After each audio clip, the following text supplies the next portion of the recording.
Hello friends, आज आपण बनवणार आहोत जवसाची चटणी। तर तुम्ही इथे बघू शकता मी 1 कप जवस घेतलेले आहेत। जवसलाच इंग्लिशमध्ये फ्लॅक्सीड पण म्हणतात किंवा याला अळशीसुद्धा बोललं जातं। हे आपल्याला डायजेशनमध्ये खूपच मदत करतं। याच्यामध्ये fibre content, omega 3 fatty acids आहे, जे आपल्याला फिशपासून वगैरे मिळतं।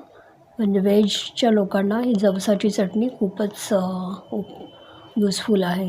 तर ही जरूर आपल्या जेवणामध्ये असायला हवी।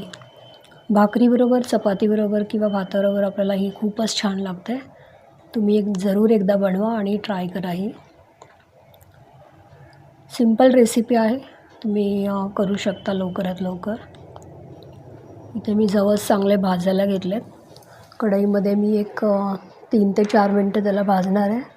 तर मी नमक टाकलं 1 चमचा आणि 1 चमचा लाल तिखट टाकलेला आहे, छोटा चमचा।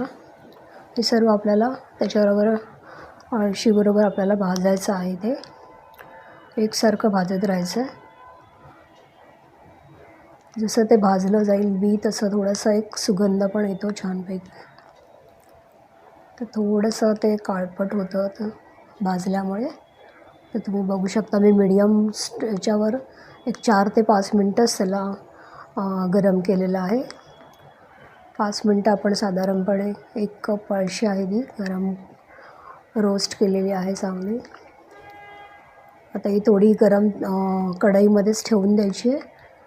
मिक्सरच्या भांड्यात आपण थोड्या वेळाने वाटूया।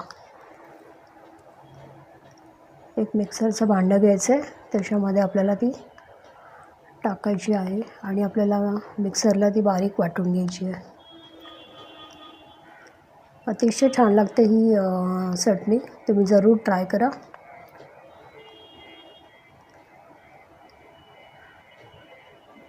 फ्लॅक्सीड्स सकाळी पाण्यामध्ये भिजत घालूनसुद्धा काही लोक खातात, पण आपल्याला जर तेवढा वेळ नसेल तर आपण ही चटणी करून ठेवायची आहे, जेणेकरून ही पावडर फॉर्ममध्ये असल्यामुळे आपण ती कधीही आपल्या जेवणामध्ये घेऊ शकतो।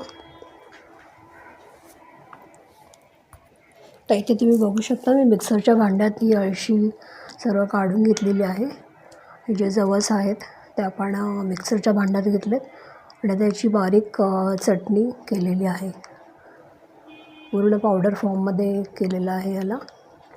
हे आपण एका आपल्या स्टीलच्या भांड्यामध्ये आपण स्टोअर करून ठेवू शकतो। ही बरेच दिवस राहते, तुम्ही जेवणासोबत ती खाऊ शकता। 10-15 दिवस तुम्ही वापरू शकता ही चटणी। थँक्यू। जर तुम्हाला माझं रेसिपी आवडत असेल तर प्लीज लाईक, शेअर आणि सबस्क्राईब करा माझं चॅनल आणि वॉच करा माझ्या रेसिपीज। थँक्यू।